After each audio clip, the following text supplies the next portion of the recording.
नमस्कार. प्रियंका किचन मराठी या मराठमोळा यूट्यूब चॅनलवरती अगदी मनापासून स्वागत.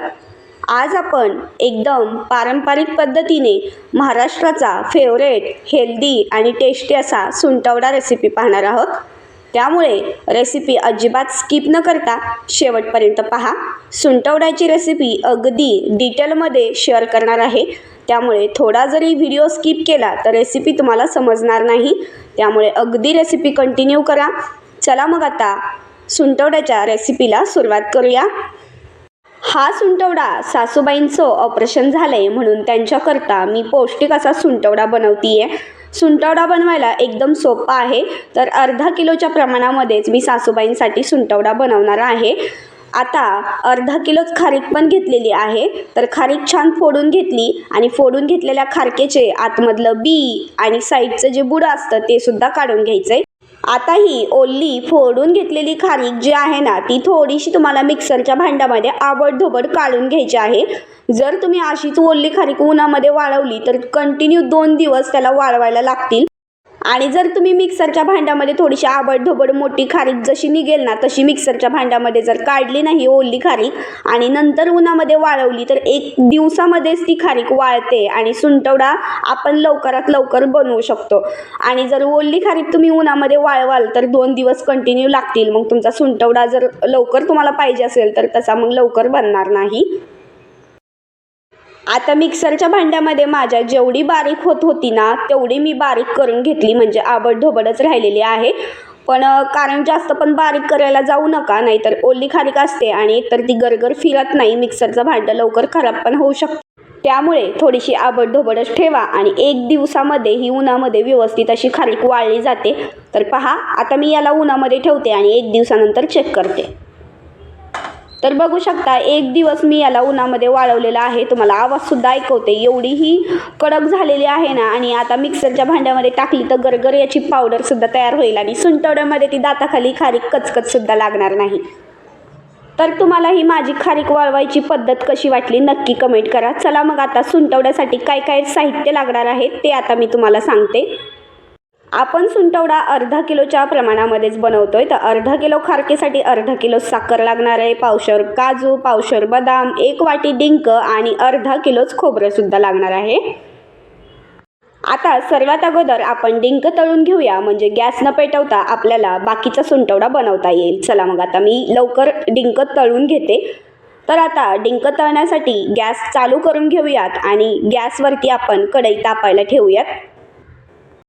कढई छान गरम झाल्यानंतर त्यामध्ये डिंक तळण्यासाठी तेल टाकून घेतलं. तेल छान गरम झालं की त्यामध्ये 1 डिंक टाकून बघायचा. डिंक चांगला तळायला लागला की म्हणायचं तेल आपलं व्यवस्थित तापलंय. जास्त पण लई तेल तापवायचं नाही, मीडियम गॅसवरतीच हा डिंक आपल्याला तळून घ्यायचा आहे. तर चला, संपूर्ण डिंक मी छान असा तळून घेते. तर लक्षात असू द्या, डिंकनं थोडासा चिकट असल्यामुळे या डिंकाचा आपण शेवटी वापर करणार आहोत. आता शेवटी कधी आणि कसा वापर करणार आहोत ते व्हिडिओच्या शेवटी मी तुम्हाला लगेचच सांगून देईल. तर तोपर्यंत तुम्हा सर्वांना माझं एक निवेदन आहे. हा आपला रेसिपीचा व्हिडिओ तुम्ही कोणत्या गावातून किंवा कोणत्या शहरातून पाहताय हे मला नक्की सांगा, म्हणजे मला सुद्धा समजेल की आपले हे रेसिपीचे व्हिडिओ कुठपर्यंत पोहोचतात. आणि सोबतच जर तुम्ही अजून आपलं प्रियंका किचन मराठी हे चॅनल सबस्क्राईब नसेल केलं तर अशा छान छान नवनवीन रेसिपीसाठी आपल्या चॅनलला नक्की सबस्क्राईब करा. सोबत जर तुम्ही बाजूचं बेल आयकन प्रेस केलं तर माझी पुढची जी येणारी रेसिपी आहे त्याचं नोटिफिकेशन सर्वात अगोदर तुमच्यापर्यंत पोहोचलं जाईल. तर बघा, आता हा डिंक छान असा मी मीडियम गॅसवरती संपूर्ण डिंक मी तळून घेतलेला आहे.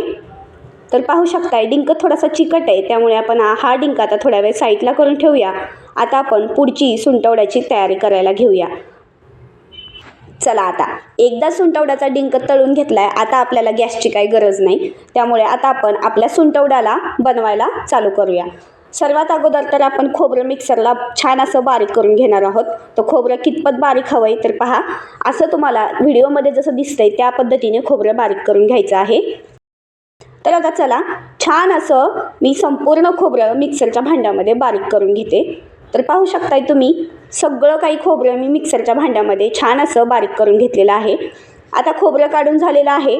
आता आपल्याला त्याच मिक्सरच्या भांड्यामध्ये ना आपल्याला साखर काढून घ्यायची आहे। अर्धा किलो खोबरं घेतलेलं आहे बघा इथे। मी परत एकदा सांगते, अर्धा किलो खोबऱ्यासाठी अर्धा किलो साखर। आता मी छान अशी मिक्सरच्या भांड्यामध्ये बारीक अशी पावडर काढून घेणार आहे साखरेची। साखरसुद्धा जितकी बारीक होईल ना तितकी तुम्हाला बारीक काढायची आहे। तर पहा, व्हिडिओमध्ये अगदी दिसतंय त्या पद्धतीने तुम्हाला संपूर्ण प्रोसेस करायची आहे।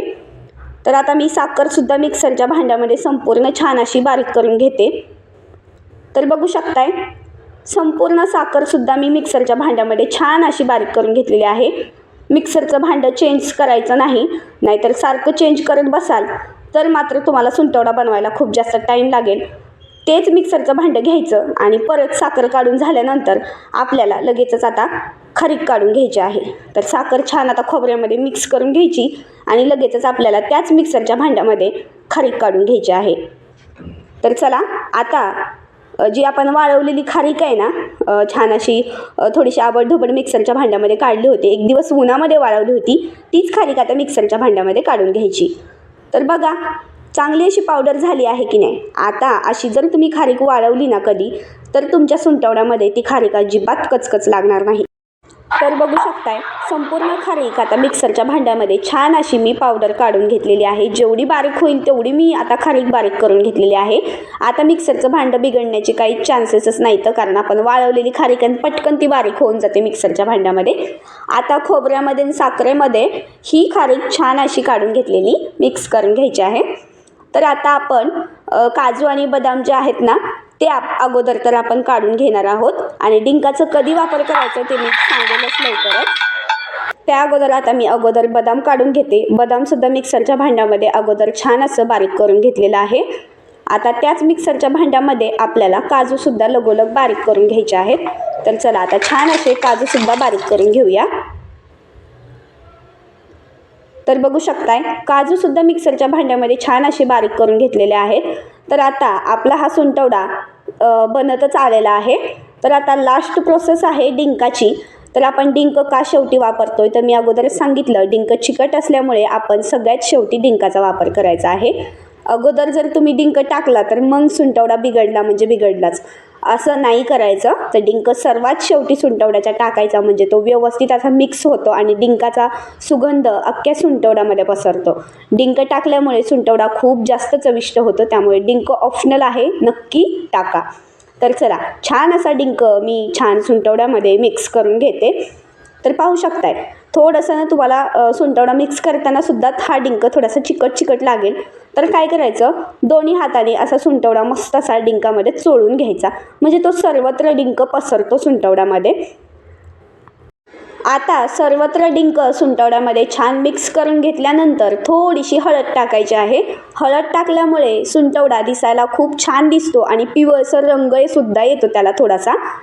आमच्या इकडे ना डिलेवरी बायांचं जेव्हा सुंटवडा करतात ना त्यामध्ये हळद टाकली जाते, पण आता मी सुद्धा टाकते, कारण कलर खूप छान येतो सुंटवड्याचा। हा सुंटवडा हळद टाकल्यामुळे थोडा जास्त दिवस नाही टिकत, पण खूप छान दिसायला पण होतो आणि खायलाही चवदार होतो बरं का। मग आता काय करायचं, हळद टाकून घेतल्यानंतर ती सर्वत्र सुंटवड्यामध्ये हळद छान अशी मिक्स होण्यासाठी परत मिक्सरच्या भांड्यामध्ये छान परत थोडं थोडं बारीक करून घ्यायचं, म्हणजे हळद छान अशी सुंटवड्यामध्ये सर्वत्र मिक्स होते। ही माझ्या आईची टीप आहे बरं का, कारण मला सुद्धा माहिती नव्हतं। मी डायरेक्टली हळद टाकायची आणि अगोदर तर सुंटवडा मिक्स करून घ्यायची आणि म्हणायची सुंटवडा झाला, पण काय करायचं, हळद टाकून घेतल्यानंतर परत मिक्सरच्या भांड्यामध्ये परत एकदा फिरवलं ना तर ती संपूर्ण हळद त्या सुंटवड्याला व्यवस्थित लागते आणि वाटतसुद्धा नाही की आपण यामध्ये हळद टाकलेली आहे। एवढा तो छान असा कलर येतो सुंटवड्याला आणि सर्वत्र ती हळद छान प्रकारे मिक्स होते। खरंच माझ्या ही आईने पद्धत सांगितली आहे, तुम्ही सुद्धा ही पद्धत नक्की ट्राय करून बघा। तर चला, आता संपूर्ण मी छान असा परत एकदा मिक्सरच्या भांड्यामध्ये हा सुंटवडा काढून घेतला हळद टाकून घेतल्यानंतर। तर पहा, रंग किती पहिल्यापेक्षा मस्त आलेला आहे। तर एक नंबर हा सुंटवडा झाला होता, सासूबाईंना माझ्या खूप जास्त आवडला होता। तुम्हाला माझी ही सुंटवड्याची रेसिपी कशी वाटली ना नक्की कमेंट करा, आणि हा माझा सुंटवड्याचा रेसिपीचा व्हिडिओ जास्तीत जास्त लोकांपर्यंत शेअर करा, म्हणजे ज्याला कोणाला रेसिपी हवी असेल तो लवकर रेसिपी पाहिल आणि नक्की बनवायला घेईल। खात्री करते, एकदा बनवून पहा, बघा तुम्हाला एवढं आवडून जाईल ना की माझं नाव काढल्याशिवाय तुम्ही राहणार नाही। तर भेटते पुढच्या रेसिपीसोबत। धन्यवाद।